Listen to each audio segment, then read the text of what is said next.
Ok, alors on va faire un travail avec des bestioles comme ça.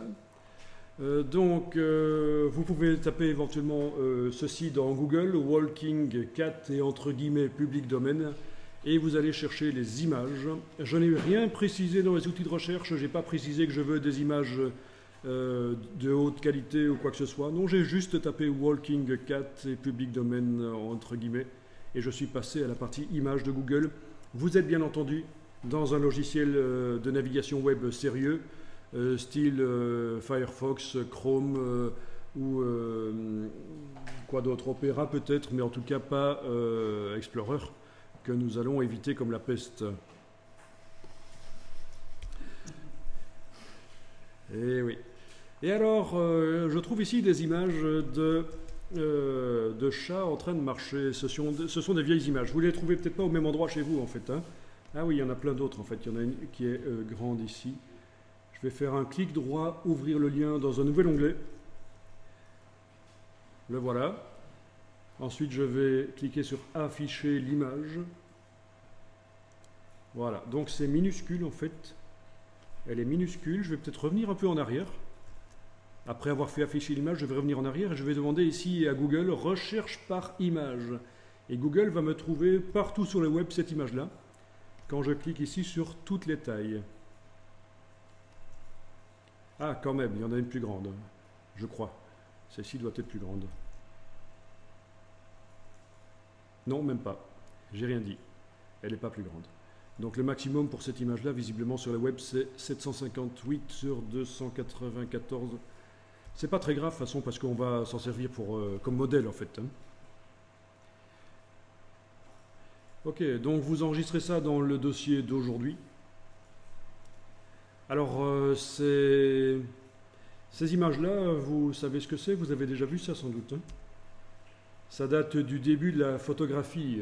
On s'est servi de la photographie comme outil scientifique pour analyser la manière dont les êtres vivants fonctionnent. Et donc c'est un système notamment de déclenchement avec des ficelles qui servaient à déclencher des flashs. Donc c'est vraiment les tout débuts de la photographie et il y a deux personnes qui sont très, très connues pour ça, c'est Muybridge et l'autre c'est Marais je pense qu'il s'appelle. On avait parlé de ça déjà, non? À la formation Photoshop, non? Voilà. La chronophotographie. La chronophotographie, Édouard Muybridge et Étienne Jules Marais. Donc ces images sont forcément dans le domaine public, ça fait très longtemps que c'est fait, ça date de quand d'ailleurs c'est Brol exactement. Bon, en 1882. Ah oui, il y avait aussi le fameux fusil photographique. Ok. Bon, ben vous avez téléchargé cette image-là et on va l'ouvrir dans Illustrator. Donc, nouveau document, paf, fichier ouvrir, parce qu'attention, on avait dit, hein, si vous faites fichier ouvrir et vous ouvrez une image directement dans Illustrator, vous allez avoir les palettes qui vont être complètement vides.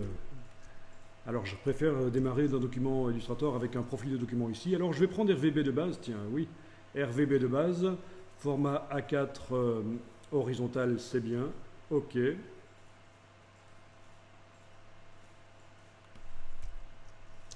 Et j'importe l'image, fichier importé. Et je trace sur l'image. Ça n'a pas toujours été possible de tracer comme ça dans Illustrator. Maintenant, on peut, comme dans InDesign, faire un cliquer-glisser pour définir la dimension de l'image.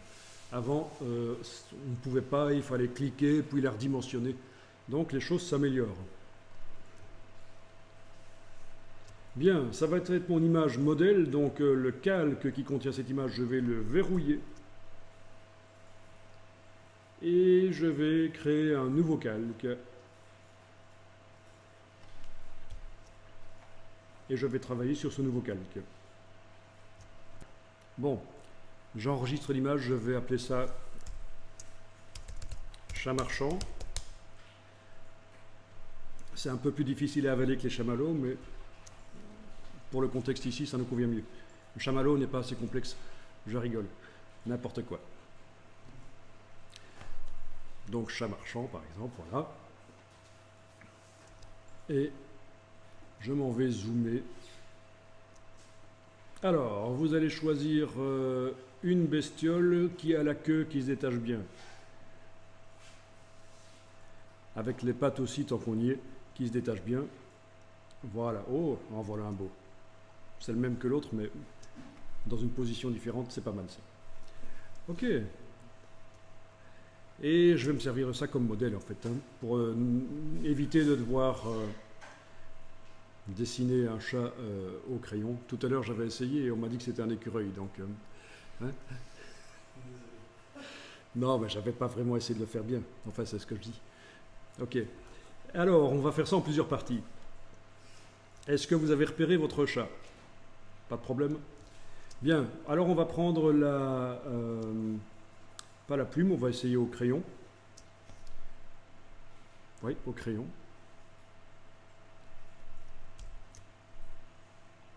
Le crayon s'est beaucoup amélioré depuis la version CC, donc vous avez encore de la chance. Avec CC, le crayon s'est amélioré. Alors voilà, je vais dessiner au crayon ici la tête du chat comme ceci, donc sans son cou. Voilà. Bien. Bon, je peux lui donner une couleur de fond si je veux. Ok. Ensuite, je vais dessiner le cou. Comme ça.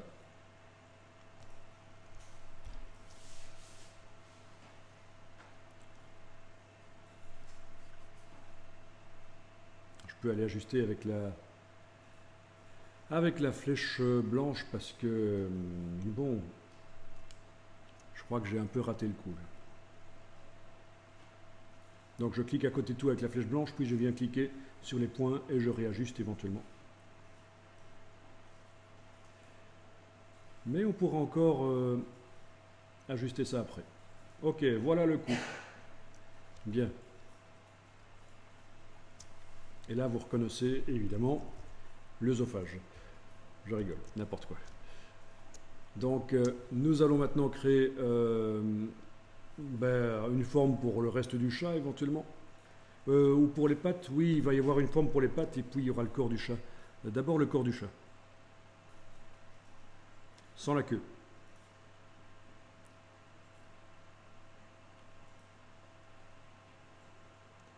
Alors, vous ne faites pas ce qu'on a fait hier pour la voiture, vous ne fusionnez pas les formes en une seule. Tiens, on croirait voir un chat à ma mère avec un manteau sur le dos. Ok, donc je vais maintenant créer les pattes. J'enlève l'œil en face de la dernière forme que j'ai faite parce qu'elle m'empêche de voir ce que j'ai fait. Et pattes. Ça me rappelle que j'ai eu en formation une brésilienne qui m'avait raconté qu'elle avait appris un jour que son boucher vendait des chats à la place des lapins. Marrant ça. Donc, moralité d'histoire, quand vous achetez un lapin, il vaut mieux que la tête y soit.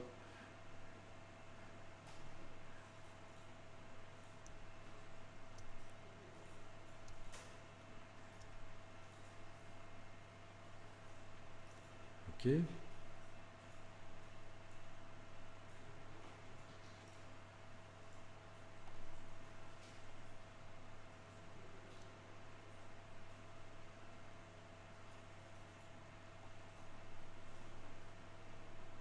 Ok, ça marche. Ne faites pas la queue. Juste ça. Amusant.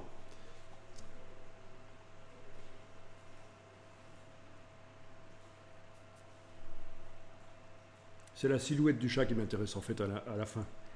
Je veux pas voir les pattes qui se détachent du corps, etc. Juste la silhouette.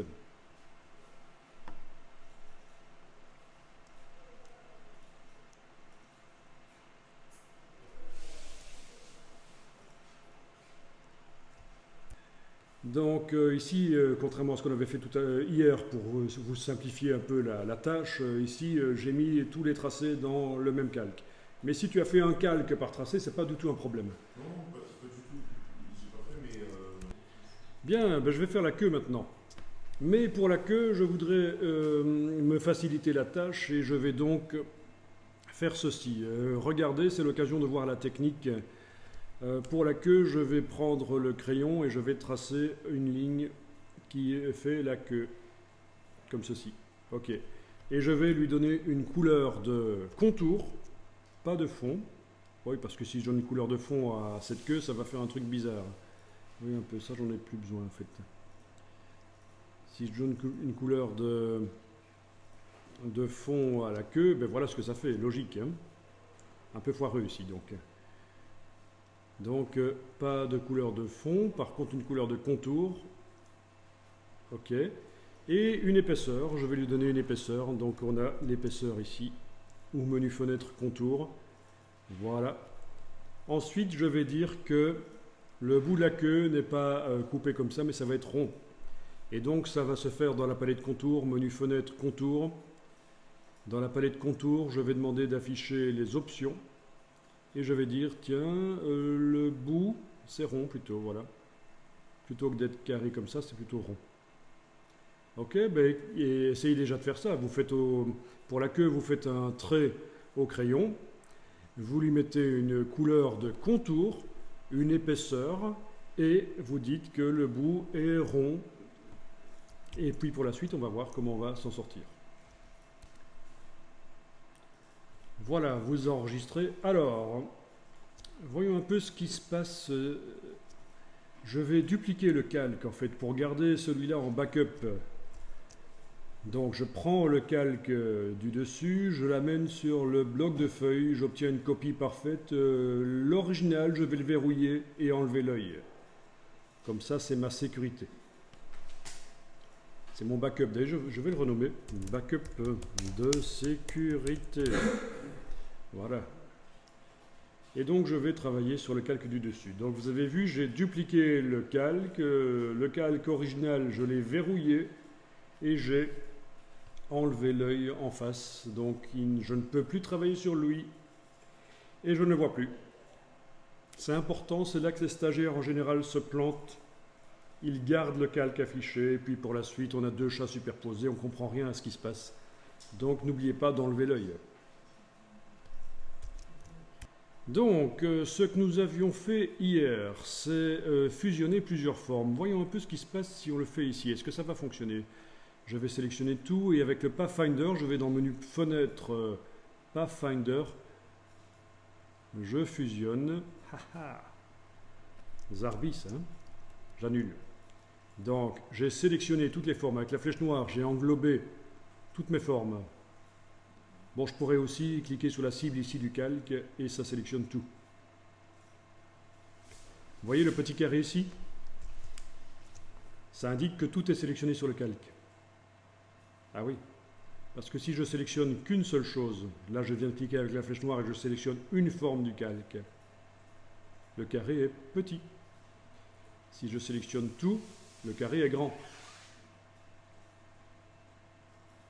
C'est ça la différence. Quand tout est sélectionné sur un calque, il y a un grand carré ici, comme ça. Bon, c'est subtil, mais c'est comme ça. Bon, donc tout est sélectionné. Et si j'utilise maintenant le Pathfinder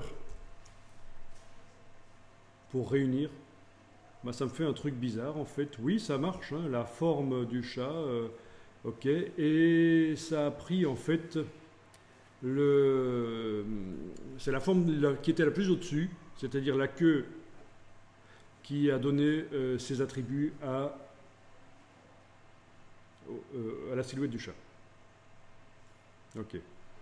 N'y voyez pas Maldon, la queue qui a donné ses attributs, bon ça ne veut rien dire du tout.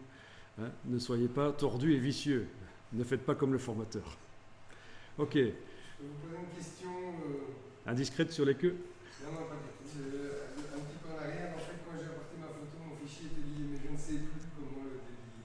Ah, mais tu n'as pas besoin de... Donc ta question c'est, quand tu as importé, ton fichier est lié, oui. Et tu voudrais qu'il ne soit plus lié.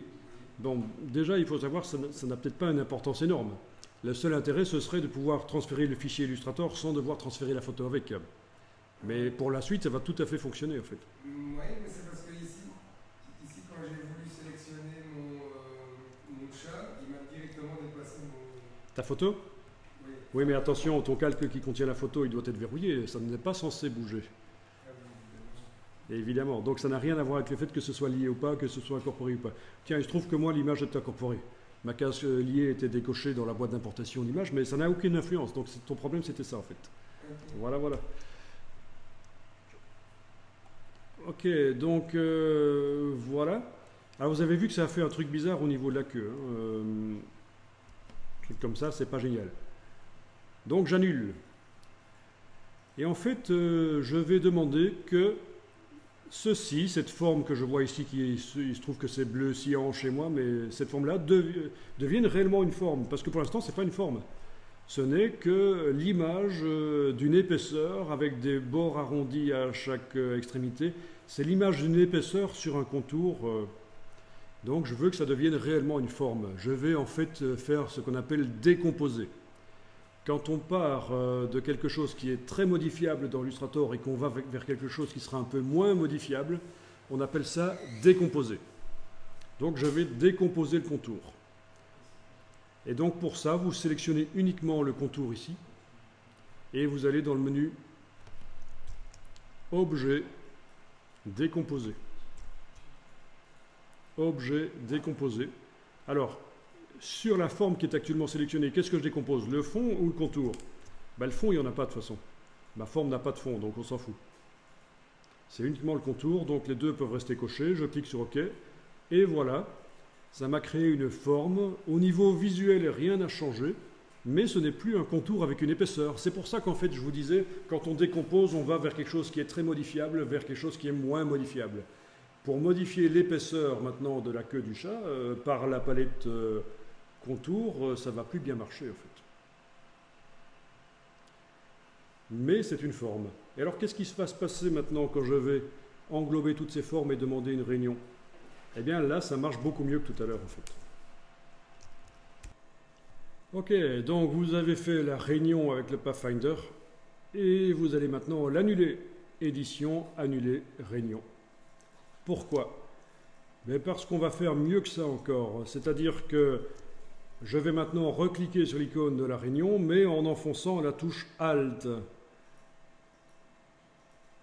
Résultat, visuellement la même chose, mais chacune de mes formes est restée indépendante des autres. On n'a pas créé une forme, on a en fait plusieurs formes qui sont réunies ensemble. C'est ce qu'on appelle une forme composée. Si vous ouvrez le calque et vous voyez qu'il est indiqué, il y a un groupe avec forme composée dessus. Et là-dedans, on a les différents tracés. Voilà. Tiens. Il m'a fait un groupe pour la queue, mais c'est pas très grave. Ah oui, c'est parce que le groupe avait été fait auparavant quand on avait décomposé en fait. Donc c'est normal. C'est pas le fait d'avoir fait la forme composée en enfonçant la touche Alt ici qui a fait le groupe sur la queue. C'était le fait d'avoir transformé le tracé de la queue en une vraie forme par objet décomposé. Mais peu importe. C'est juste pour vous dire, il ne faut pas vous étonner parfois de voir des groupes dans Illustrator, parce que quand on fait des opérations dans Illustrator, il crée des groupes en fait. Quand vous voyez qu'un nom est indiqué entre le signe inférieur et supérieur comme ça veut dire que c'est Illustrator qui a fait la chose. Par exemple, ce groupe-là, qui est indiqué entre un signe inférieur et supérieur, vous voyez d'office que ce n'est pas vous qui l'avez fait, le groupe. Ce n'est pas vous qui avez demandé de faire un groupe, c'est Illustrator qui l'a fait tout seul suite à une opération. Voilà, donc pour l'explication, les petites balises, pourquoi est-ce qu'il y a des petites balises. Ok, et donc je peux aller ouvrir ici et sélectionner les différentes parties et je vais pouvoir changer des choses. Par exemple, sélectionnons ça. Je ne sélectionne pas comme ça. On est d'accord, hein? Je sélectionne avec la cible. On n'est pas dans Photoshop, on ne sélectionne pas les objets en cliquant sur leur nom dans la palette des calques. On les sélectionne avec la cible. Et là, je vais éventuellement pouvoir bouger les choses.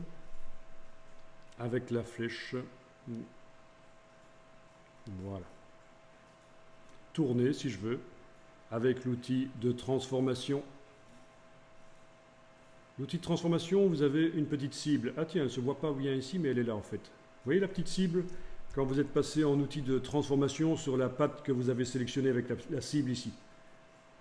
Vous êtes passé en outil de transformation. Vous avez une cible, et cette cible, on peut la placer au centre de rotation. Bon, il se trouve qu'elle est de couleur cyan, c'est pas génial. Pourquoi est-elle de couleur cyan, cette cible? C'est ennuyeux parce que mon chat est également cyan.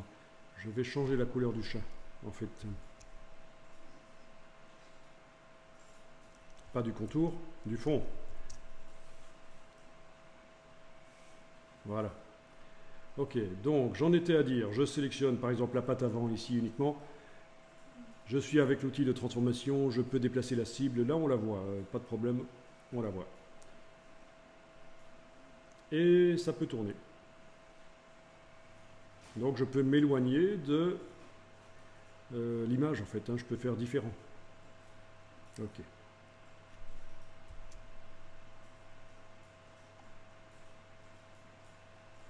D'accord.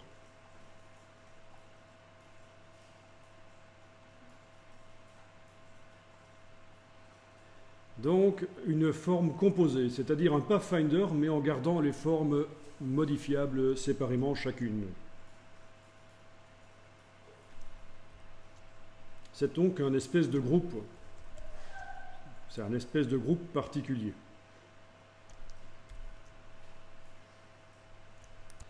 Ok.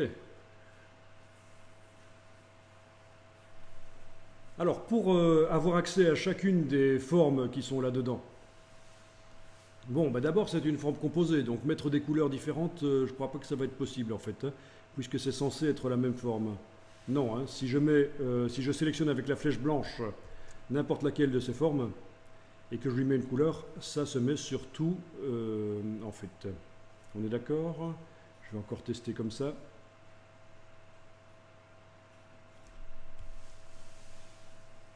Tiens, tiens. Bon, et là, il veut même pas.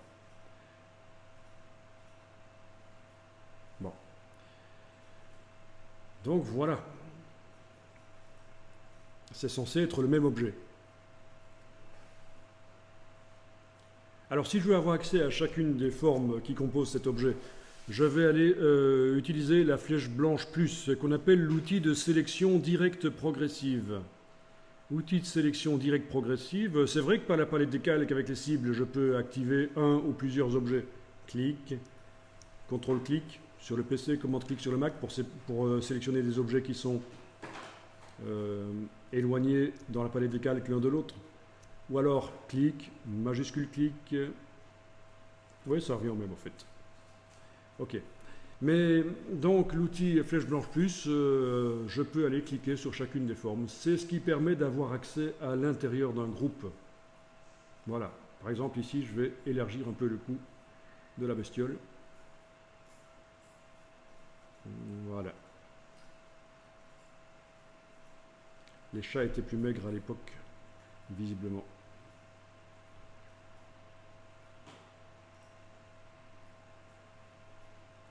Ok. Donc flèche blanche plus. Je vous l'avais déjà dit qu'on l'obtient également quand on travaille avec la flèche blanche et qu'on enfonce la touche Alt. Donc c'est une espèce d'état intermédiaire entre la sélection de l'objet entier et la sélection des points. Je sélectionne des morceaux d'un groupe.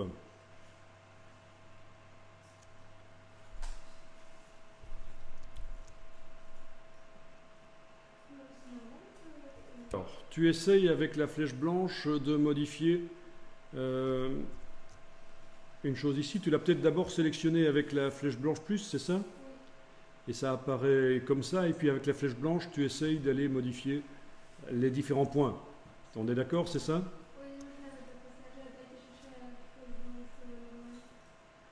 Parce que de toute façon, si j'attaque la flèche blanche, avec la flèche blanche cet objet, il va bouger entièrement. J'annule. Parce qu'en fait, avant d'utiliser la flèche blanche, il faut cliquer à côté pour désactiver, et puis je peux aller revenir sur le tracé et aller bouger un point par rapport à l'autre. Ah ben oui, c'est un truc habituel. Voilà.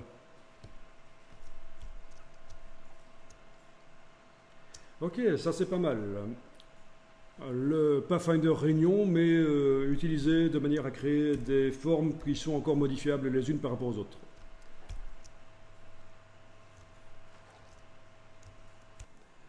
Ok, alors quelque chose qui pourrait vous aider à ce stade-ci, mais je vais voir ça dans quelques minutes. D'abord, on va mettre un motif dans ce chat. On va sélectionner l'entièreté du chat, donc soit avec la flèche noire, je clique sur la forme composée ici, soit je clique sur la cible ici, et on va les mettre un motif dans le fond de ce chat. Attention, parce que les motifs, on peut aussi les mettre sur les contours, mais ici c'est dans le fond.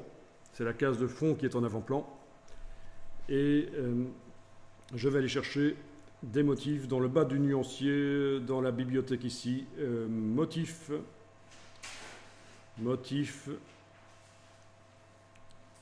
alors voyons un peu qu'est-ce qu'on a, motif nature, feuillage, par exemple. Et donc voilà les feuilles qui arrivent là. Donc dans le bas du nuancier, dans la liste motif, nature, feuillage. Ça va, tout le monde trouve? Ok. Donc je dis ça parce qu'en général, il y en a qui vont essayer d'aller dans la rubrique nature. Mais en fait non, ça ce sont des couleurs, ce sont des nuanciers de couleurs. Donc c'est bien motif, nature. Ok, je vais cliquer sur les différents motifs. Évidemment, ils s'ajoutent au nuancier du document au fur et à mesure que je les utilise, mais c'est pas très grave, ça ne mange pas de pain. Voilà, vous choisissez n'importe quoi comme motif, c'est bon. Et vous voyez que le motif se met dans votre forme comme si il s'agissait en fait d'une seule forme, hein, aucun problème. C'est une forme, hein, c'est une forme composite. Bien. Bon, alors, cette forme étant sélectionnée, je voudrais redimensionner le motif. C'est toujours la question. Alors, il y a des touches qui permettent de faire ça. En enfonçant des touches au clavier, on peut redimensionner le motif, mais ça ne marche pas bien. Et donc, ce que je vous propose plutôt, c'est, en ayant donc cette forme sélectionnée, aller double-cliquer sur l'outil de transformation manuelle. Voyons un peu. Non, c'est pas celui-là, excusez-moi. L'outil de... Tiens. Normalement, il aurait dû... L'outil de transformation ici, voilà.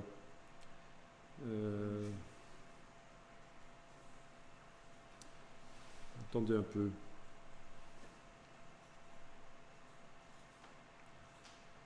Non. Bon, ça me reviendra peut-être, mais voilà, l'outil... On a des outils de transformation, mise à échelle, rotation. Je vais commencer par une mise à échelle, modifier la dimension du motif, donc je double-clique sur l'outil mise à échelle. Et là-dedans, vous avez deux options, transformation d'objet et transformation de motif. Les deux pourraient être cochés, comme ça je pourrais redimensionner mon chat avec son motif, le motif resterait à la même dimension par rapport au chat. Mais ce qui m'intéresse, c'est pas ça, je voudrais travailler uniquement sur le motif, donc je coche uniquement transformation de motif. Je peux cocher la case aperçue. La case aperçue, si vous n'arrivez pas à la cocher, c'est peut-être bien parce que votre forme n'est pas sélectionnée. Et là, je vais faire une modification uniforme. À la place de 100, par exemple, je vais indiquer 50. Touche tabulation pour valider. Oui, ne faites pas comme certains qui vont chaque fois cliquer sur OK, puis qui reviennent chaque fois pour modifier. La touche tabulation, ça sert à valider des choses qu'on a mis dans un cartouche, dans une boîte. 25, touche tabulation, etc.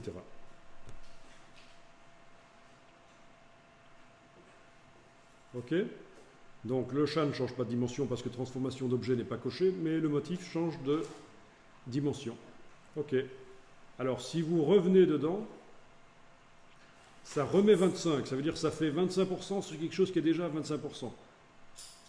Il faut le savoir. C'est comme ça que ça marche. Mais j'annule. Bien. Tourner le motif, ben, ça va être l'autre outil. Je vais double-cliquer sur l'outil de rotation ici. Et toujours avec la case aperçu coché, transformation de motif coché, pas transformation d'objet, je vais pouvoir tourner le motif. Donc ça, c'est une méthode assez simple pour tourner et redimensionner les motifs. C'est ces deux outils-ci, utilisés avec l'option transformation de motif coché uniquement.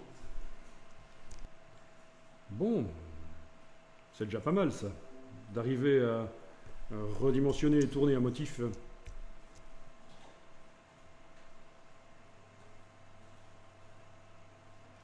Donc, au niveau du motif, quand tu zoomes, tu vois les raccords en fait, c'est ça que tu dis?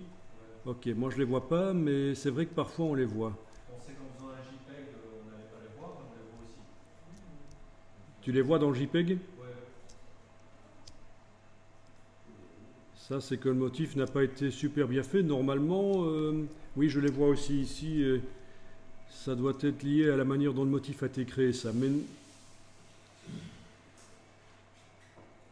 est-ce que c'est vraiment un raccord, ça? Tu as utilisé le même motif que moi, non, un différent peut-être? J'ai utilisé un motif léopard. Ok, je vais essayer d'autres ici. Léopard. Jaguar, Jaguar. Ah oui, jaguar, c'est dans les animaux. Voilà, jaguar. Bon, ceci dit, le jaguar, à mon avis, est un léopard d'Amérique du Sud. C'est la même chose. Mais bon. Et donc, tu as un problème. Ah oui, là, voilà, là. Oui. Donc, oui, c'est ennuyeux, ça, en effet. En principe, ça ne devrait pas se voir à l'exportation. Et tu me dis que quand tu exportes en JPEG, ça se voit. j'ai fait un JPEG pour vérifier si ça se voyait pas. Et ça se voit. Alors, au niveau des paramètres des effets, si on passe en 300 pixels par pouce, ça ne change pas grand-chose au motif. Donc, malheureusement, je crois que là, ça va se voir. Et en fait, il y a même des problèmes de raccord dans le motif comme ça. Ouais. C'est le motif. C'est le motif qui n'est pas super bien fait. Oui.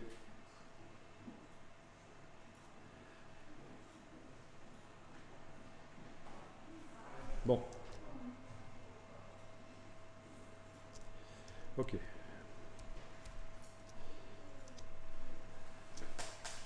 Alors, vous avez votre bestiole et vous voudriez à nouveau modifier des vecteurs, mais ça commence à devenir un peu la foire pour s'y retrouver là.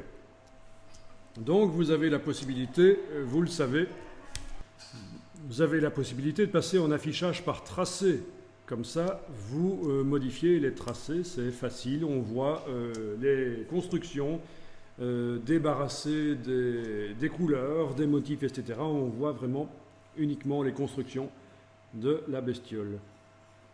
Et c'est là que vous vous rendez compte qu'un chat a une anatomie un peu bizarre, la queue elle est attachée comme ça dans le corps. Non, je rigole, n'importe quoi. Ne faites pas attention à la bêtise.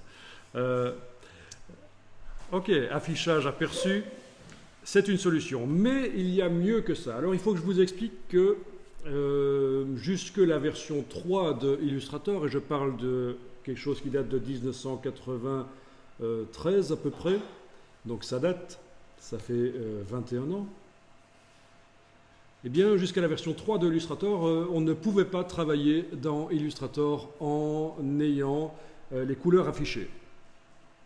On devait travailler les vecteurs et puis on passait en couleur, on voyait ce que ça donnait. La version 3 de Illustrator a amélioré les choses. C'est à partir de là, 1993, qu'on a pu commencer à travailler dans Illustrator avec les couleurs affichées. C'était génial, on n'en revenait pas. On a fait la fête pendant 3 semaines, on a couru tout nu dans les grues, etc. Tellement on était contents. Sauf que c'était uniquement sur Windows. Ceux qui travaillent sur Mac, ils ont bien râlé parce que la version 3 sur Mac, elle était restée avec le problème qu'on pouvait travailler les illustrations qu'en affichage par tracé. Il a fallu attendre la version 4 sur Mac pour avoir ça. cette fonction qui existait. Donc il y a eu un moment de l'histoire de Illustrator quand Adobe a commencé à porter ses logiciels sur Windows, où les logiciels sur Windows, il fallait bien qu'ils fonctionnent mieux que sur Mac. Donc pour quand même qu'il y ait un truc qui marche bien sur Windows, et voilà. Et donc, ce qu'on va utiliser ici, c'est cette bonne vieille technique qu'on utilisait avant la version 3, c'est-à-dire afficher l'image dans deux fenêtres. Alors, allons-y. Vous allez comprendre où je veux en venir. On est en train de travailler sur une image qui s'appelle Chat Charmant-04 chez moi. Je vais aller dans le menu Fenêtre et je vais demander Nouvelle fenêtre. Donc, j'ai maintenant une nouvelle fenêtre. On a deux fenêtres ouvertes sur le même document. D'ailleurs, on a un petit 2.1 ici et 2.2 ici.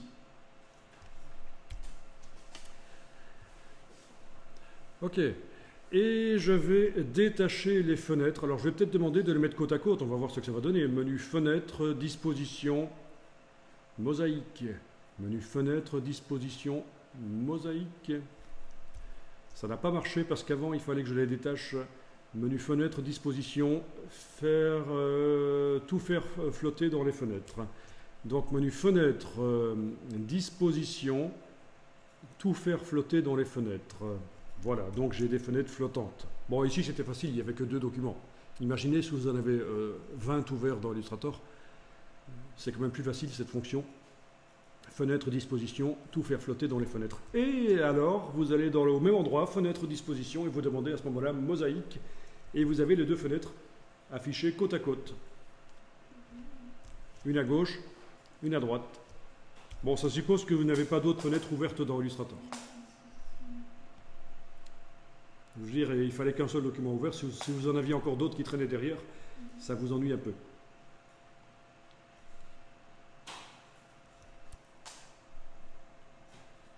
Ok. Alors, je vais me débarrasser de toutes les palettes sauf la palette des outils, donc je vais les sortir de l'affichage. Voilà. Vous connaissez le système? Ceux qui ont vu la Photoshop avec moi, le raccourci pour se débarrasser de toutes les palettes sauf la palette des outils. Et évidemment la palette des options qui est là au-dessus. C'est majuscule tabulation. Donc si c'est uniquement tabulation, ça enlève tout.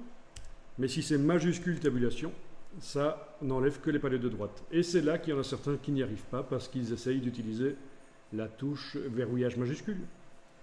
D'où la nécessité de ressortir mon super petit clavier pour vous montrer que la touche majuscule, c'est celle-là. Et pas celle-là. Donc majuscule et tabulation. Donc j'enfonce la touche majuscule, je la garde enfoncée, puis brièvement j'enfonce la touche tabulation. Et ça me permet de faire une bascule pour faire apparaître ou disparaître les palettes qui sont à droite. Donc ça va vous permettre, même si votre écran n'est pas super grand, d'en profiter vraiment parce que vous allez pouvoir temporairement vous débarrasser de plein de palettes comme ça. Ok, alors les deux fenêtres, elles sont toutes les deux en affichage aperçu. Eh bien celle de droite, par exemple, je vais la mettre en affichage par tracé. Affichage tracé. Et donc je peux travailler sur le chat à droite et voir ce que ça donne à gauche. Ah, c'est génial ça. Je vais travailler sur le chat à droite et voir ce que ça donne à gauche.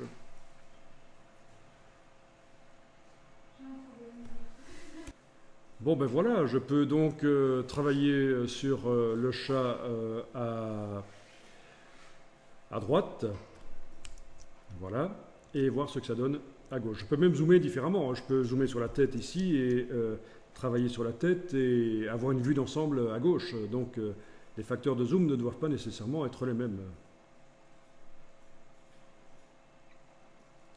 Ok. Voilà.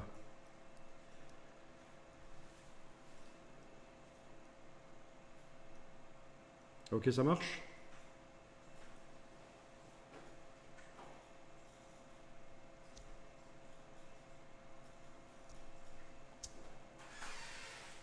Bon, ça c'est pratique, hein. Quand vous avez vraiment des illustrations complexes et vous voulez les travailler facilement, affichage contour, mais vous voyez ce que ça donne de ce côté-ci, donc maintenant. Voilà. Waouh. Ok.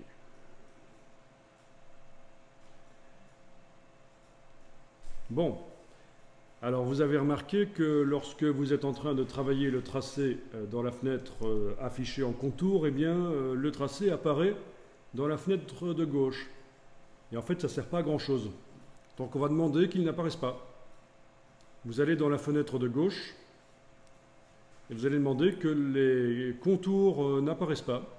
Dans le menu affichage, vous demandez masquer le contour de sélection. Donc précédemment, hier, nous avions été déjà masqué le cadre de sélection, qui est une espèce de cadre qui se met autour des objets sélectionnés, une espèce de transformation manuelle permanente. Mais ici, c'est masquer le contour de sélection dans la fenêtre de gauche.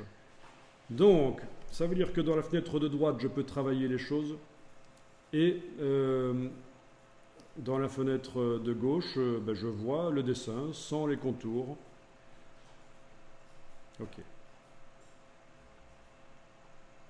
Voilà. Il ne veut pas modifier mon tracé. Tiens. Pas sympa ça. Le crayon ne... Ah, il fonctionne quand même un peu, mais il a fallu le temps. Ok. C'est peut-être aussi le réglage ici. Il faudrait peut-être que j'augmente... Voilà, je suis passé de 6 à 20 pixels dans les réglages du crayon. J'ai double-cliqué sur le crayon, je suis passé de 6 à 20 pixels parce qu'en fait, il fallait que je m'approche vraiment très fort du tracé pour arriver à le modifier et maintenant, ça marche un peu mieux. Je ne dois pas m'en approcher autant. Donc ça, c'est la limite, le rayon d'action du crayon, à quel point je dois m'approcher du tracé pour arriver à le modifier avec le crayon. Je vous rappelle que dans les options du crayon, j'ai donc coché l'option conserver la sélection, mais de toute façon la sélection ici je l'ai faite manuellement en la sélectionnant la forme avec la flèche noire. Ceci n'est vraiment utile que quand on fait des traits de crayon et qu'on veut que juste après les avoir faits, ils soient sélectionnés. Mais ce qui est intéressant, c'est modifier les tracés sélectionnés. Voilà. Le crayon sert à modifier les tracés qui sont sélectionnés. Ok.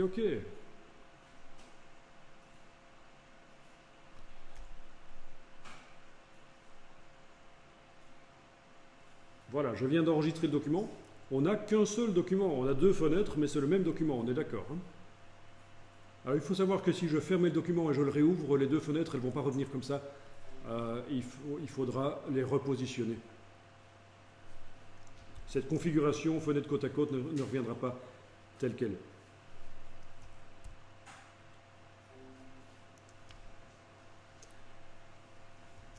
Alors, je sélectionne le chat avec la flèche noire, donc tout se sélectionne. Voyons un peu si on peut le modeler avec un outil un peu plus sympa que le crayon. Donc, derrière l'outil de modification de la largeur des contours, qui ne nous sert pas ici puisqu'on n'a pas de contour, j'ai un outil de déformation. D'accord ? Cet outil de déformation, il doit y avoir... attendez un peu, je vais double-cliquer sur lui parce qu'il faut que je me souvienne un peu des petites astuces. Maintenez la touche Alt enfoncée pour modifier la taille de la forme. Donc je vais en fait faire ce qu'Adobe dit, sauf que je vais ajouter ma petite sauce. Alt et majuscule. Alors, où est-ce qu'il est? Ah, il est super grand en fait, c'est ça. Il est super grand, l'outil de déformation ici. Ben oui, c'est parce qu'en fait mon chat est petit, par rapport à mon format A4, il est fort petit en fait. Hein.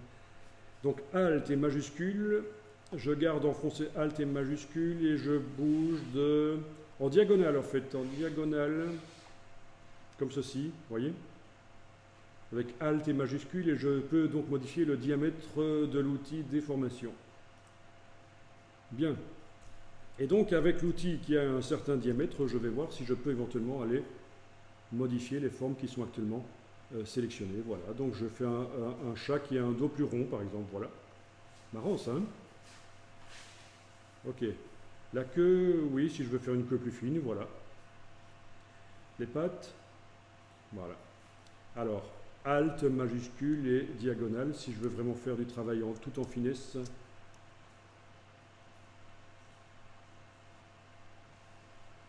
Waouh. Un chat rhinocéros. Ah oui, en plus, c'est un chat rhinocéros. Hey.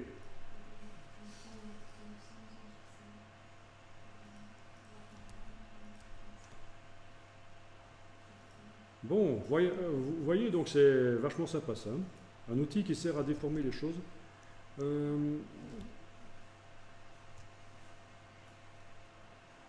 Voilà.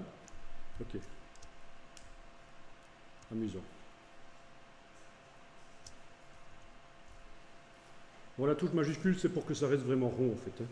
Parce que Adobe, il disait touche Alt pour modifier le diamètre de la brosse, mais moi j'ai ajouté majuscule pour que ça reste proportionné. Et donc, si je double-clique sur cet outil de déformation, j'ai plein de réglages, notamment la largeur et la hauteur, qui actuellement est la même, puisque j'ai enfoncé la touche majuscule quand je l'ai modifié avec le raccourci. Donc, hein. L'angle, oui, ça c'est quand on a une forme aplatie, l'angle de la forme. L'intensité, oui, si vous trouvez que ça déforme trop vite, il faudra diminuer l'intensité en fait. Si vous trouvez que quand vous utilisez l'outil de déformation, ça part vite en couille, eh bien, vous diminuez l'intensité de l'outil. Utiliser le stylet, ça veut dire que c'est la force du stylet sur la tablette qui va déterminer la force de l'outil. Si vous appuyez fort, ça va fort déformer. Si vous appuyez très peu, ça va y aller petit à petit déformer assez peu. Il est possible que chez vous, ce ne soit pas accessible, que ce soit grisé si vous n'avez pas le driver de la tablette qui est installé sur l'ordinateur. Ok.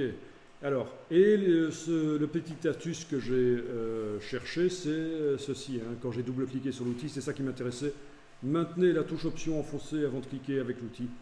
C'est pour modifier la taille de la forme. Voilà. Donc c'était ça, la touche Alt. Mais j'ai en plus enfoncé la touche majuscule. Et ceux qui ne disent pas, les petits gars de chez Adobe, c'est qu'il faut bouger en diagonale pour modifier le diamètre de la brosse. Parce que si je bouge de gauche à droite, oui, ça marche un peu aussi. Ah oui, ça peut marcher. Ok, donc outil de déformation.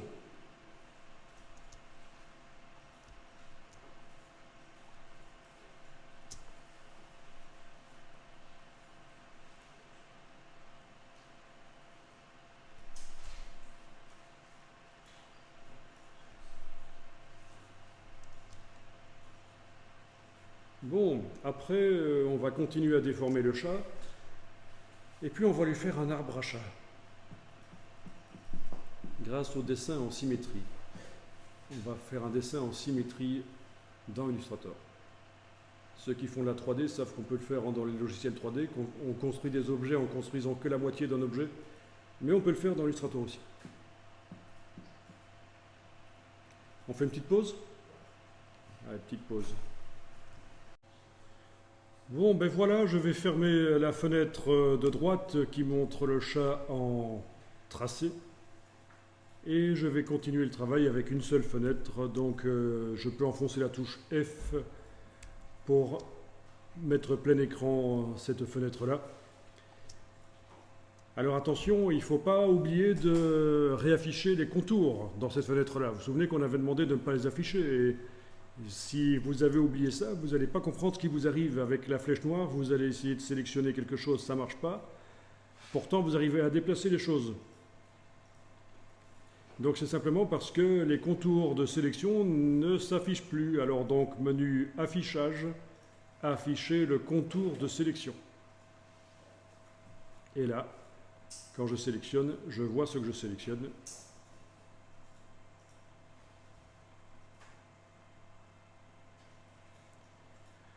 Ok. Donc c'est un chat en silhouette, donc un seul motif dans tout le chat, et pourtant on voit que c'est un chat. Ça c'est une bonne astuce quand vous faites des images de type publicitaire, même si votre image est détaillée avec des ombres, des couleurs et tout, il vaut mieux que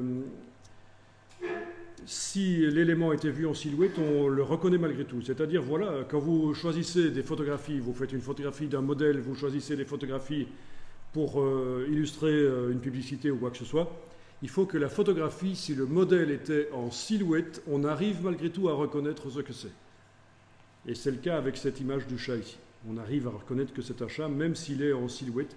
Et ça, c'est l'idéal. Ça, c'est une règle en publicité pour augmenter la rapidité avec laquelle les gens arrivent à lire les messages. Est-ce que l'élément principal, est-ce que s'il est en silhouette, on arrive encore à voir ce que c'est? Il faut que ce soit le cas. Regardez les publicités. C'est comme ça que ça fonctionne souvent. Bon, alors fin de la petite parenthèse ici. Et je vais maintenant enlever l'œil en face du calque qui contient les photos originales. Donc j'ai un chat qui est entouré de transparence. Vous allez dire, mais c'est blanc. Mais en fait, si c'est blanc, c'est pour éviter que vous fassiez mal aux yeux, mais en réalité, il est entouré de transparence. On peut d'ailleurs demander dans Illustrator de nous montrer la transparence. Menu affichage, afficher le damier de transparence. Menu affichage, afficher le damier de transparence. Et là, vous voyez réellement que autour du chat, c'est de la transparence.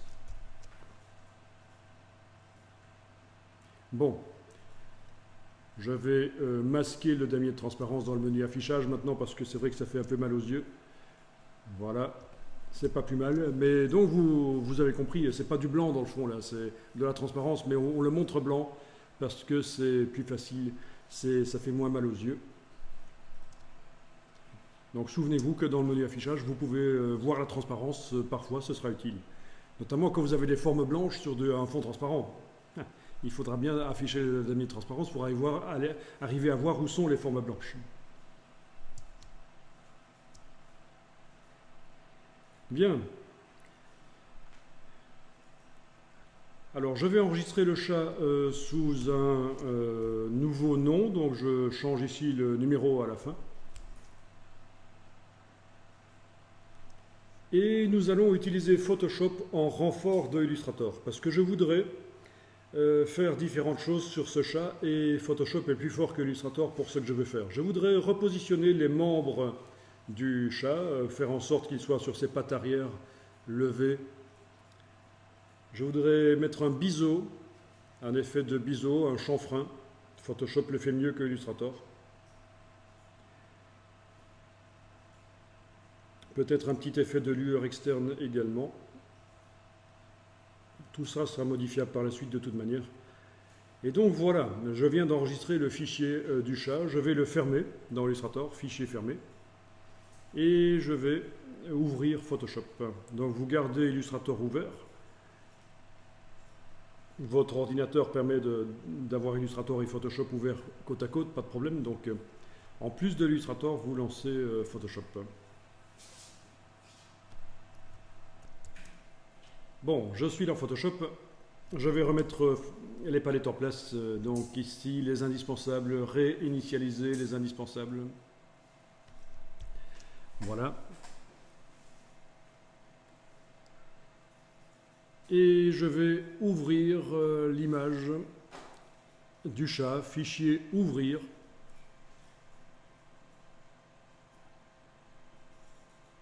Voilà, c'est cette version-là.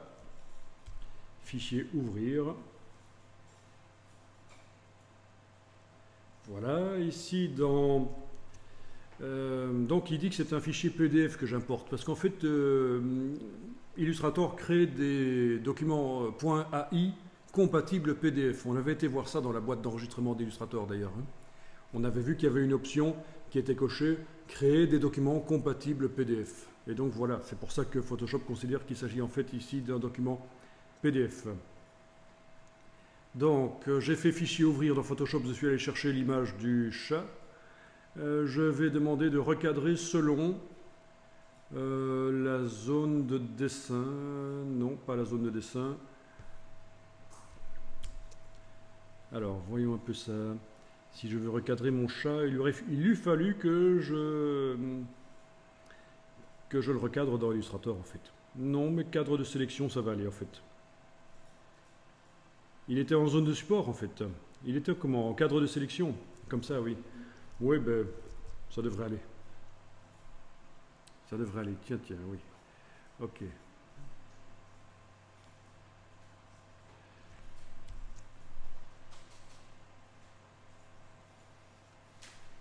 Bien, je clique sur OK. Et voilà le chat qui arrive dans Photoshop. Recadré, puisque j'avais demandé à l'import PDF zone de sélection. Recadré selon la zone de sélection, ça veut dire que c'est le contenu du document Illustrator qui va définir la taille ici de l'image Photoshop. Bien, si vous zoomez, donc si vous zoomez, mais pour ça je vais d'abord passer plein écran, touche F. Si vous zoomez, vous voyez que c'est pixelisé. Photoshop a transformé le document Illustrator en pixels. Donc le contour du chat est flou, le motif est flou. Mais c'est pas grave, parce que de toute façon, ce chat ici ne nous intéresse pas. Si je viens de faire fichier ouvrir dans Photoshop, c'est juste pour avoir une image qui a la bonne dimension par rapport au chat. Mais on va le supprimer. Donc le chat est sur un calque évidemment entouré de transparence comme on le voit. Oui, ils n'avaient peut-être pas la même grille de transparence que moi parce que moi je l'ai personnalisé pour que ça fasse moins mal aux yeux en fait. Mais ça c'est des réglages Photoshop, c'est une autre histoire. Et on ne sait pas la personnaliser dans Illustrator. À moins que ça ait changé, qu'il y ait la fonction pour personnaliser les grilles de transparence dans Illustrator, mais jusqu'à présent on ne sait pas, à ma connaissance, je ne pense pas. Et donc je vais faire ici sélection, tout sélectionner, et puis j'enfonce la touche suppression sur le clavier et je peux désélectionner. Donc c'est sélection, tout sélectionner, touche suppression, puis sélection, désélectionner.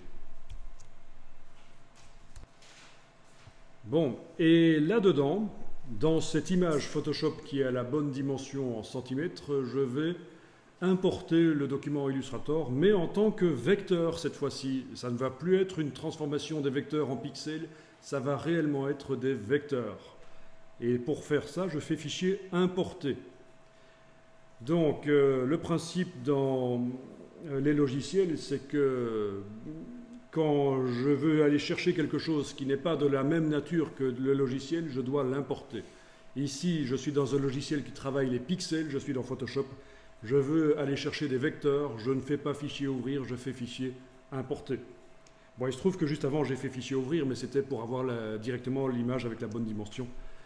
Ok, est-ce que vous avez également les deux options ici?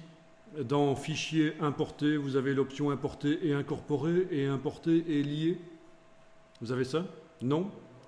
Ok, donc vous voyez, c'est un truc très drôle ça en fait. On est tous les deux dans le même Photoshop, Photoshop CC, mais vous ne l'avez pas. À mon avis, vous êtes dans une version légèrement inférieure à la 14.2.1. Si vous allez dans le menu Aide et vous demandez à propos de Photoshop, moi je suis sur un Mac, pour avoir la même chose, je dois aller dans le menu Photoshop et je demande à propos de Photoshop. Qu'est-ce qu'il est indiqué ici? 14.0.0. Ok, donc dans la version 14.0.0, il n'y a pas la fonction pour importer en liant. Vous voyez à quoi ça correspond. Ça veut dire que je pourrais, dans cette version site Photoshop et les suivantes, importer des documents et en permanence, Photoshop va regarder ce qui arrive à ces documents sur le disque dur. Si ces documents changent, Photoshop va me prévenir et ça va se mettre à jour dans le document Photoshop.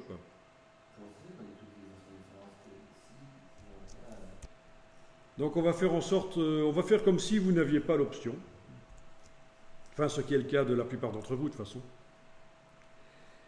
Et donc, je vais utiliser Photoshop, l'importation de documents à la manière ancienne, ancestrale, hein, chamanique. Donc, fichier, importer et incorporer. Et je vais chercher mon document. Voilà. Importer. Et je demande recadrer selon cadre de sélection. Vous voyez, par rapport à tout à l'heure, on n'a plus les options qui étaient là. Il y avait plein d'options pour les paramètres de pixelisation. On ne les a plus parce qu'en fait, ça va rester des vecteurs une fois que ce sera importé. Donc, je fais OK. Et voilà le chat qui arrive. Et je dois valider, soit par le petit V là au-dessus, soit avec la touche Entrée sur le clavier. Bon, alors si je zoome, eh bien c'est toujours aussi foireux que tout à l'heure, on voit des pixels. Mais la différence, c'est que j'ai affaire ici à un objet dynamique. Si je regarde le calque ici, c'est un calque conteneur et ça peut contenir des vecteurs. Et c'est ça que ça contient mon document Illustrator. Alors surtout, il ne faut pas changer l'état de ce calque, ça doit rester un calque conteneur. Si vous prenez le pinceau de Photoshop, par exemple, et vous essayez de cliquer sur le calque, Photoshop vous dit « Vous devez pixeliser cet objet dynamique. Le contenu ne sera plus modifiable. Pixeliser l'objet dynamique, point d'interrogation. » Eh bien, vous répondez « Non, absolument annulé. » Oui, on a l'impression que c'est un ordre. Vous devez pixeliser. Eh bien non. Parce que si vous faites ça, vous allez avoir un chat pixelisé comme ça, réellement pourri, et donc les vecteurs ne vont plus exister, ils vont être transformés en pixels, c'est ce qu'on avait eu tout à l'heure quand on avait fait fichier ouvrir.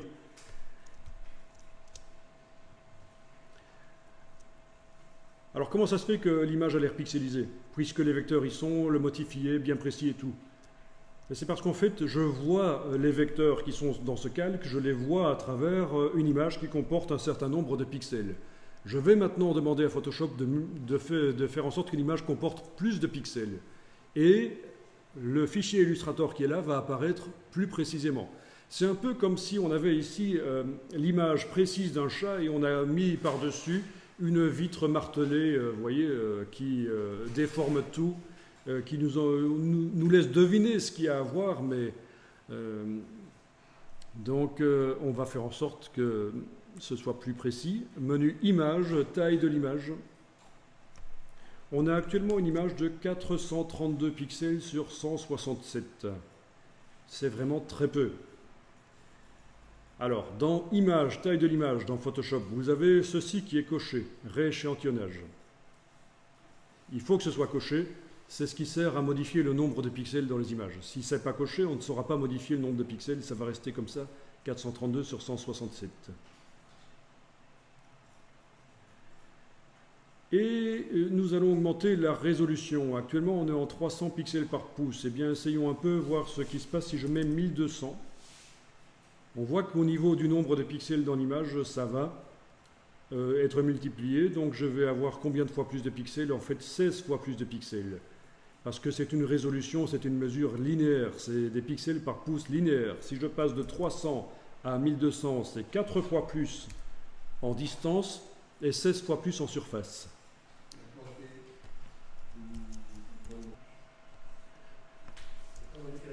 Donc je clique sur OK et maintenant j'ai un chat qui est beaucoup plus précis, 16 fois plus précis. Bien sûr, ce sont toujours des pixels, mais l'image est composée de 16 fois plus de pixels. Et donc le chat apparaît 16 fois plus précis. Donc en fait, ce sont vraiment des vecteurs dans le calque conteneur ici, ce qu'on appelle un objet dynamique.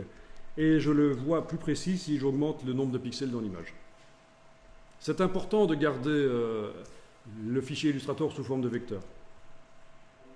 Alors vous me dites que ça plante chez vous. Alors on va vérifier quelque chose. Est-ce que vous avez plusieurs disques durs dans l'ordinateur? Oui, il n'y en a qu'un seul.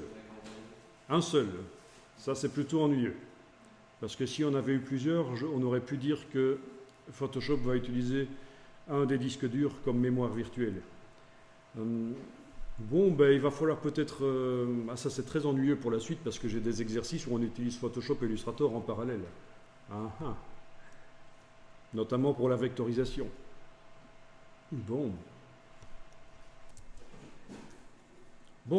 donc ici je voudrais faire en sorte que le chat soit relevé sur ses pattes arrière, donc j'ai besoin de plus d'espace au-dessus. Et de toute façon, j'ai besoin de plus d'espace aussi autour parce que c'est pas bien qu'il soit coincé comme ça. Si je mets une lueur externe dessus, elle sera coupée. Donc je vais prendre l'outil de recadrage. Avec l'outil de recadrage, donc j'ai les cadres qui apparaissent là. Je vais tirer les poignées pour élargir et je vais également monter. Voilà. Là, j'ai largement assez de place pour mettre le chat debout. Je valide le recadrage. Voilà. Et sur cet objet dynamique, je vais aller mettre la marionnette, la fonction marionnette de Photoshop. C'est pour ça qu'on utilise Photoshop ici, c'est parce qu'en fait dans Illustrator, il n'y a pas encore ça.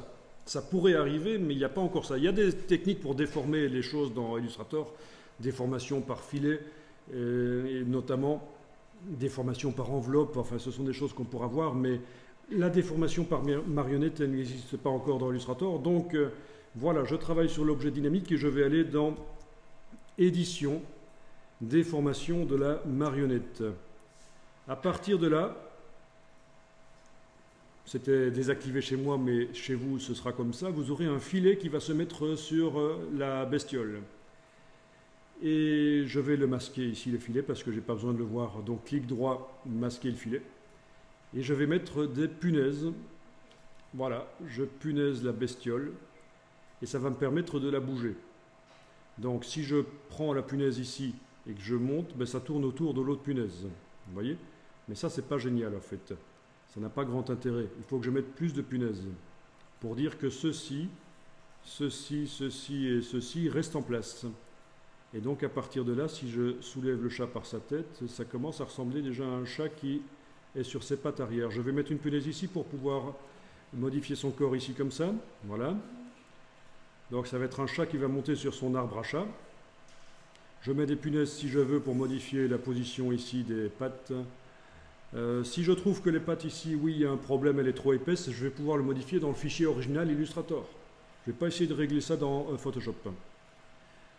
Donc voilà, c'est le système de la marionnette dans Photoshop qui vous permet d'adapter des documents Illustrator comme ça. Vous avez fait un truc nickel dans Illustrator, mais vous pouvez encore le modifier dans Photoshop. Ça vous permet aussi d'adapter des images que vous trouvez sur les banques d'images.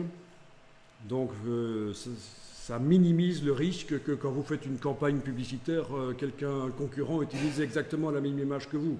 Parce que vous allez chercher une image dans une banque d'images, mais vous l'adaptez à votre utilisation à vous.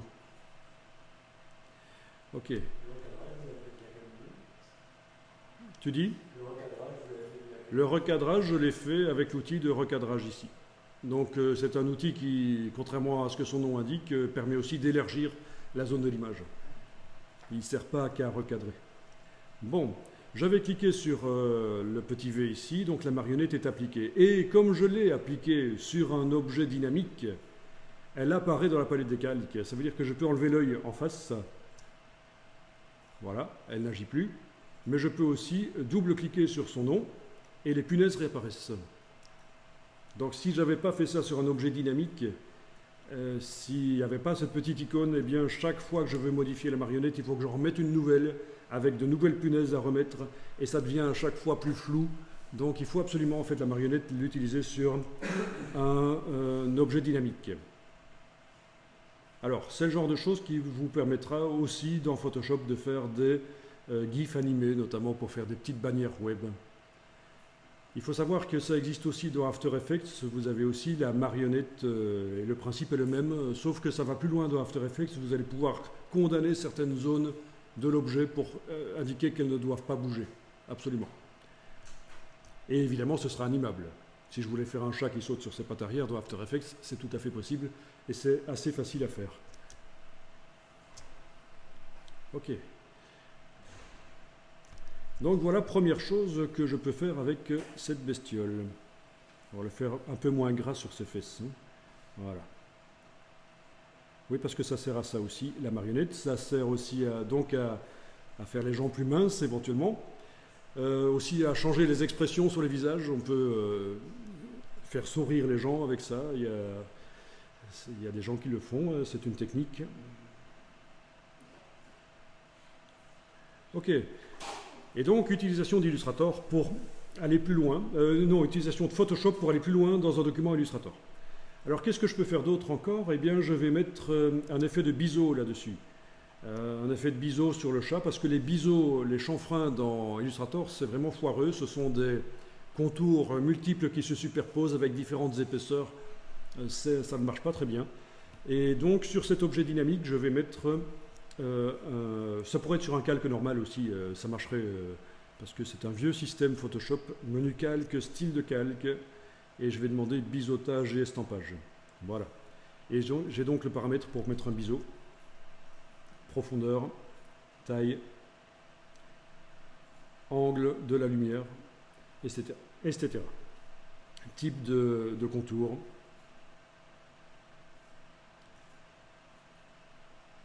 Il faudrait changer l'angle de la lumière pour que ça donne bien. C'est les deux ensemble. Je vais garder un contour en diagonale. Ok. Et donc, voilà.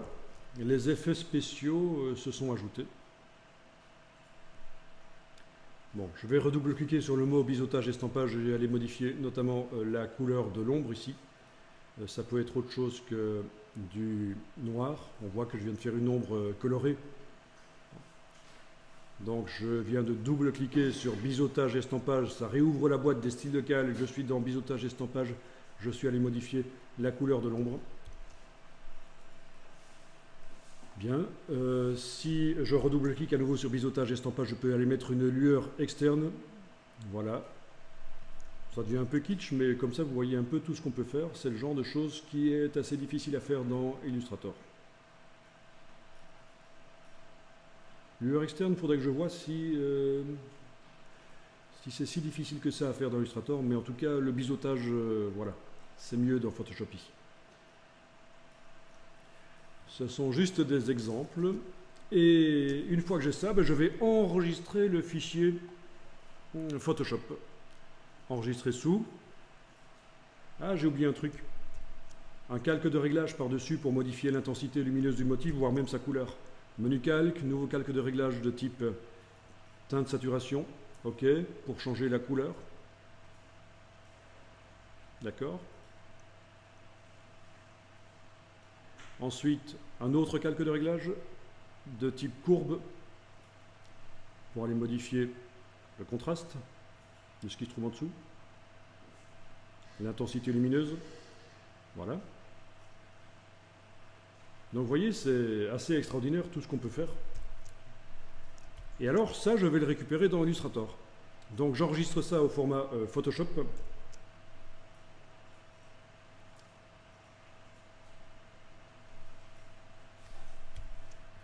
Et dans Illustrator, je vais le récupérer. Donc, sur le disque dur, vous avez le fichier PSD, maintenant.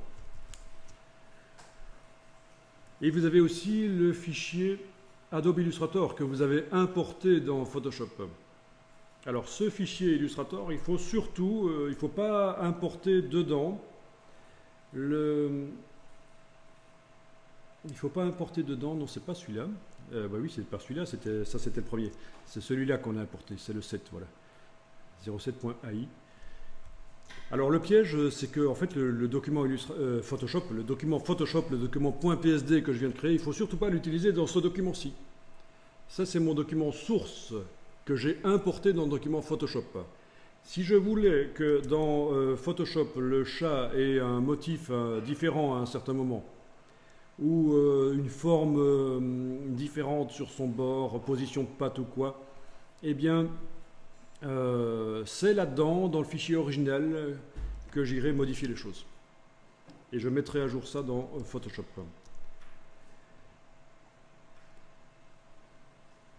Donc, surtout, ce fichier-là, le chat marchand 07, je ne le modifie pas maintenant. Je n'importe pas le fichier Photoshop dedans. Par contre, je peux créer un nouveau document Illustrator dans lequel je vais importer le document Photoshop. Donc, fichier nouveau document. Donc, on avait dit au profil RVB de base, format A4 horizontal. OK. Et là, j'importe mon document Photoshop. Fichier importé. J'importe le PSD. Voilà, je trace et le voilà. Est-ce qu'il est bien entouré de transparence? Oui. Super. Il est entouré de transparence.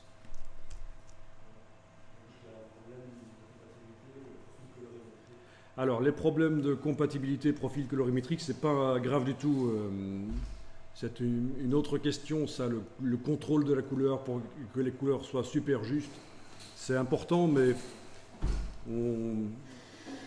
ça, c'est une autre formation, en fait. Alors, il vaut mieux choisir préféré de profil incorporé, mais Si l'écran n'est pas réglé, si tu ne sais pas vraiment ce que tu fais, de toute façon, les couleurs ne seront pas vraiment justes si tu imprimes, quoi. Donc, voilà. Ça demande une formation complémentaire, ça. Ok, donc le chat dans Illustrator est entouré de transparence parce que dans Photoshop, il était entouré de transparence aussi. J'ai pas fait la gaffe de laisser un calque en dessous, un calque blanc, de le voir sur un fond blanc. Donc c'est parfait, ça. Parce que c'est l'erreur qu'on fait habituellement, c'est de le mettre sur un fond blanc. Alors quand on l'importe dans Illustrator, il est sur un fond blanc, en fait. Et ça se voit pas, jusqu'à ce que vous demandiez d'afficher le damier de transparence, on voit pas s'il est sur un fond blanc ou pas. Donc c'est parfait.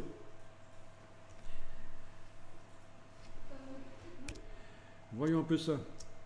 Je vais supprimer celui-ci, je vais réimporter. C'est parce que tu avais ici dans la boîte certainement affiché les options d'importation.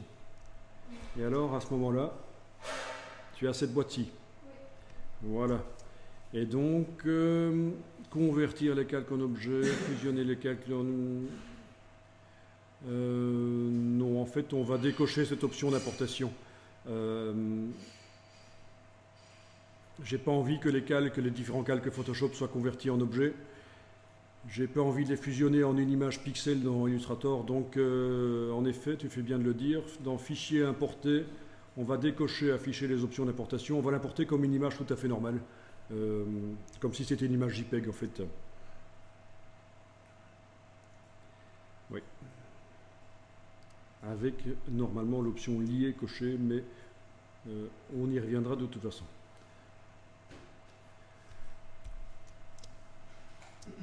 Ok. Bon, ben à ce stade-ci, je vous propose de nous intéresser à la création de l'arbre à chat. Bon, ok, on refera ensemble ça plus tard, mais je vous montre d'abord la démonstration avec Photoshop. Ok, donc j'ai un document dans lequel je vais utiliser ce chat, un document Illustrator. Et ben oui, c'est bien, il y a le biseau, il y a l'allure externe qui ne se voit pas trop ici, mais lié. Il y a le motif qui a été changé de couleur, assombri, enfin bon, c'est nickel, j'ai utilisé plein d'outils Photoshop, c'est bien. Alors oui, quand j'importe ce document dans Illustrator, ce serait bien que l'option lier soit cochée. Parce qu'en fait, on va demander à Illustrator de regarder en permanence ce qu'il arrive au fichier sur le disque dur. Ça veut dire que si je modifie le fichier Photoshop là dans Photoshop, Illustrator va le voir. Alors je vais le faire. Je vais dans Photoshop, travailler sur cette image, PSD. Je vais notamment aller changer la couleur. Au lieu de faire vert, je vais le faire de cette couleur-là. Grâce au calque de réglage de type teinte saturation que j'ai mis au-dessus du chat, au-dessus de l'objet dynamique. Je mets à jour le fichier sur le disque dur, je fais fichier enregistré, et de retour dans Illustrator. Illustrator me dit, tiens, les fichiers sont manquants ou modifiés, voulez-vous les mettre à jour? Je réponds oui, et j'ai donc un chat de la couleur que je veux. Ok? Même chose pour le reste, marionnette. Je retourne dans Photoshop, je double-clique sur déformation de la marionnette dans la palette des calques. Les punaises réapparaissent, je voudrais un chat avec la queue vers le bas. Je valide. J'ai dans Photoshop un chat avec la queue vers le bas, je fais fichier enregistré, je reviens dans Illustrator, je réponds oui, j'ai un chat avec la queue vers le bas. Donc vous voyez, c'est pas pour rien qu'on appelle ça la Creative Suite. On peut utiliser les logiciels, l'un complémentaire de l'autre en même temps, sur la même image.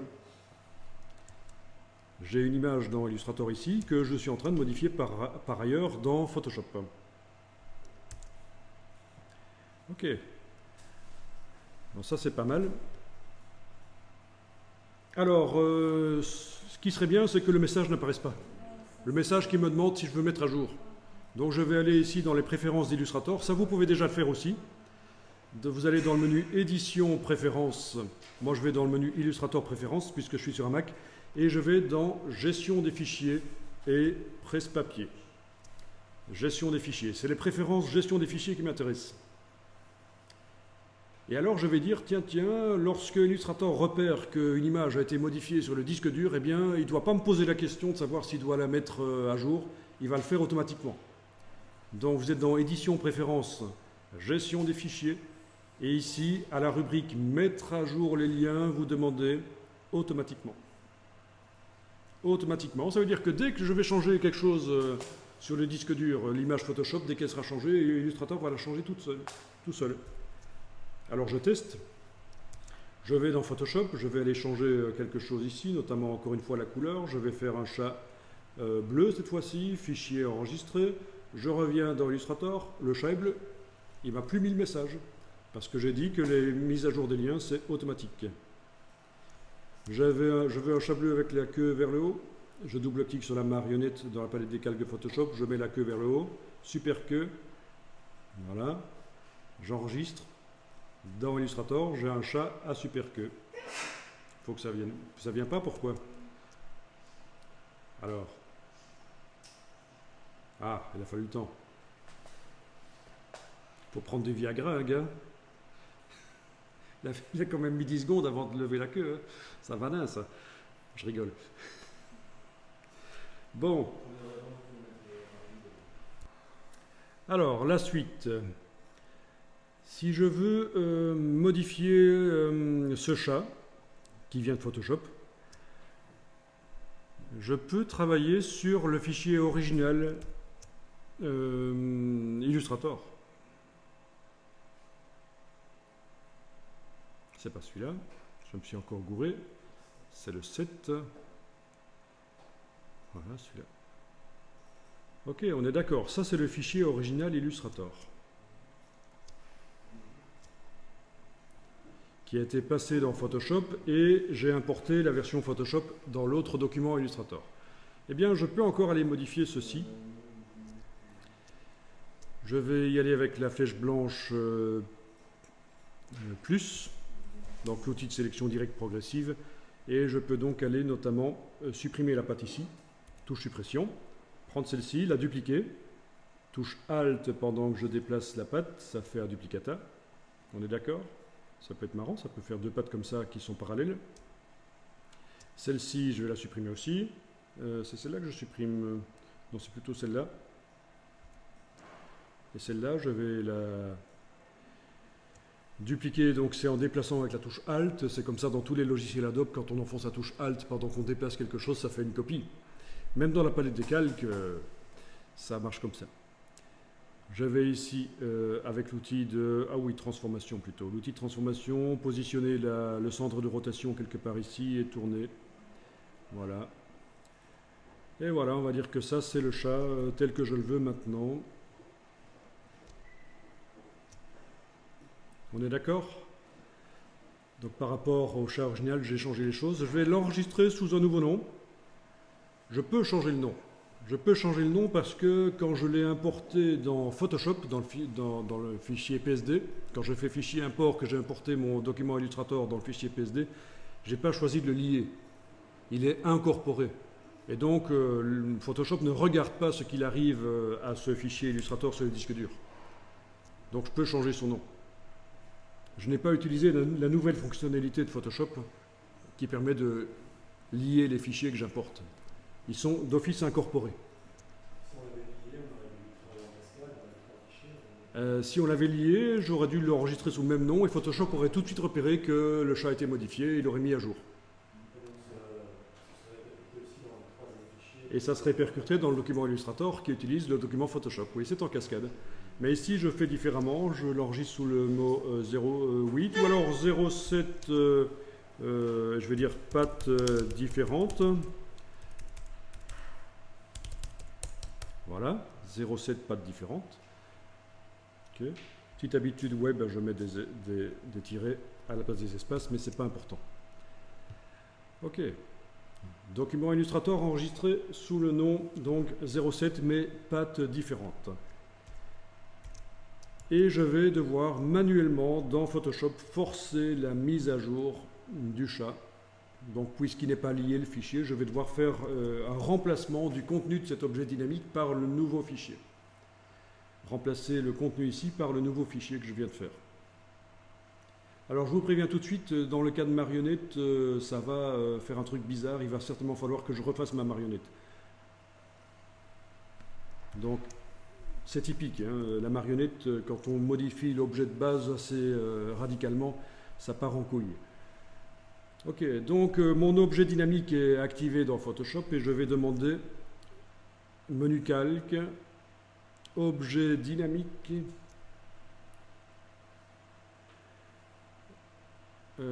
remplacer le contenu.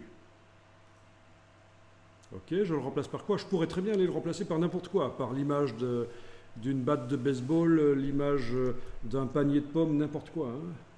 Mais bon, il se trouve que je vais le remplacer par un truc qui est le chat modifié. Voilà, je vais chercher mon fichier 07 pattes différentes, importer, recadrer selon cadre de sélection, c'est bon. Ok. Et voilà, ça fait un truc bizarre. Alors je vais jeter la marionnette et on va voir ce que ça fait. Je vais jeter la marionnette parce que elle m'empêche certainement de bien voir les choses. Voilà. Et donc j'ai mon chat qui a été modifié. Il a bien les pattes comme je les ai mises dans le document Illustrator original. Et là je suis obligé de recommencer la marionnette si je veux le mettre sur ses pattes arrière. Ça c'est le petit problème avec la marionnette, c'est que ça ne supporte pas que la géométrie de l'objet change beaucoup en fait. Hein. Voilà.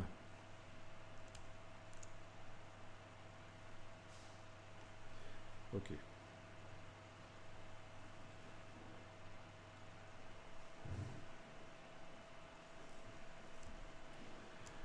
Voilà. Je mets à jour le fichier chat marchand -07 PSD. Je le mets à jour sur le disque dur. Là, je ne change pas le nom parce que je sais qu'il y a un document Illustrator dans lequel je l'ai importé en lié. Je fais fichier enregistré. Dans Illustrator, voilà, il s'est mis à jour tout seul puisque j'avais demandé que la mise à jour se fasse toute seule. Il s'est mis à jour tout seul. Donc, voilà, dans Photoshop, j'ai changé sa couleur. Dans Illustrator, ça fait la mise à jour tout seul. Nickel, hein, c'est pas facile, hein, c'est toute une gymnastique en fait. Hein. C'est une petite gymnastique quand même. Je vais ici tenter de faire un petit document qui résume la situation.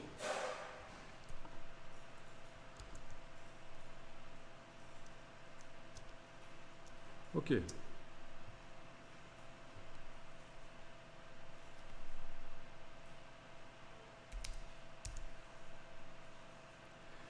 On a donc un doc.ai,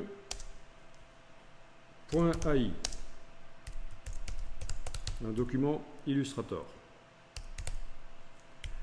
Ok. Ce document Illustrator, nous l'avons amené dans un document Photoshop. Il a été dans un document Photoshop.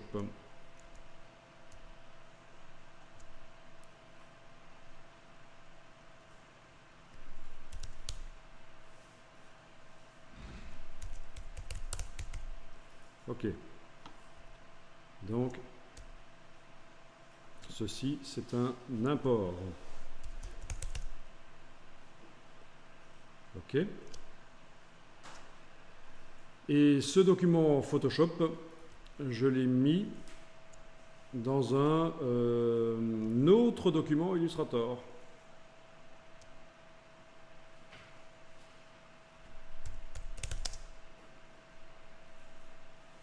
Ok. Si je modifie le document Illustrator à l'origine, donc je le modifie.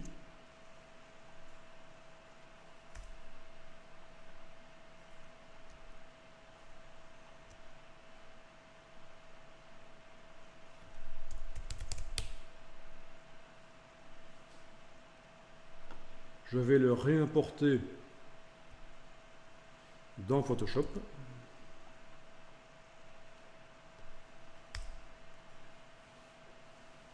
Je vais faire un remplacement à ce moment-là.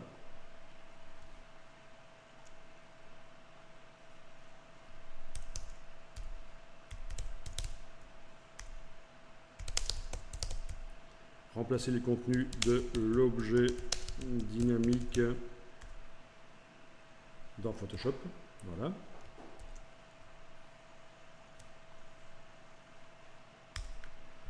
Eh bien, résultat, mon document modifié, je le vois dans Illustrator, dans l'autre doc Illustrator. Donc voilà en fait à peu près le schéma.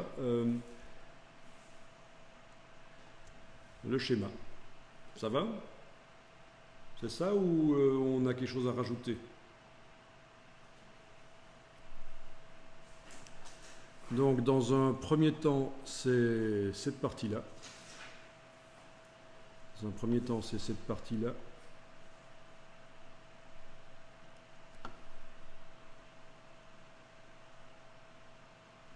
Voilà. Et dans un second temps, c'est cette partie-là.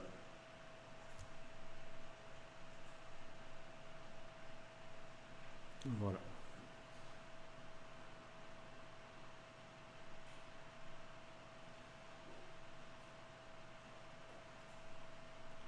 Voilà, voilà. Et donc je n'utilise pas, c'est ça qui est vraiment important à comprendre, c'est que c'est là qu'on risque de foirer.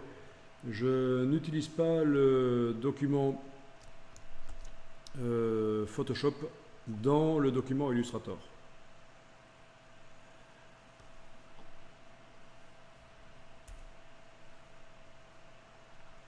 Il ne faut surtout pas faire ça. Utiliser le document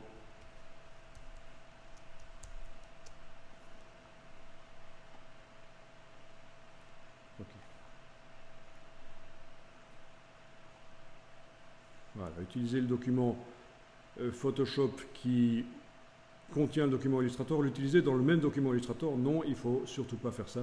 Interdit. On ne peut pas. Voilà. En résumé, la situation.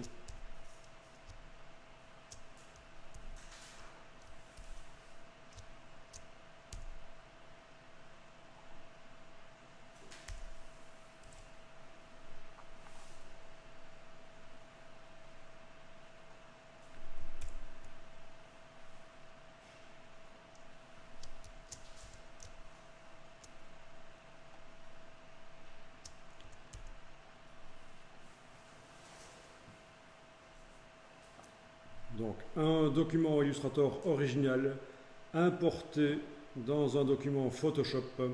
Je le modifie dans Photoshop évidemment, je mets la marionnette, je mets du biseau, je mets plein de choses typiques de Photoshop. C'est pour ça que je l'importe dans Photoshop, c'est parce que Illustrator n'est pas capable de tout faire.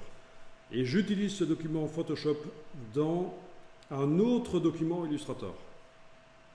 Si à un certain moment je veux modifier les vecteurs, je retourne dans le document original Illustrator, je le modifie et je mets à jour le contenu de l'objet dynamique dans Photoshop avec la fonction calque, objet dynamique, remplacer le contenu.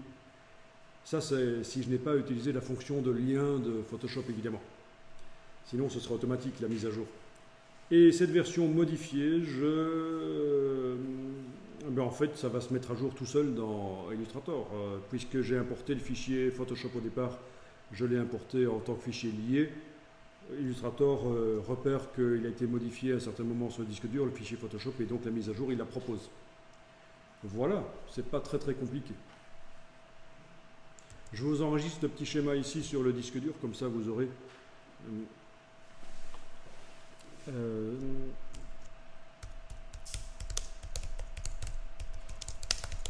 schéma utilisation de doc AI dans PS, puis ce PS dans AI.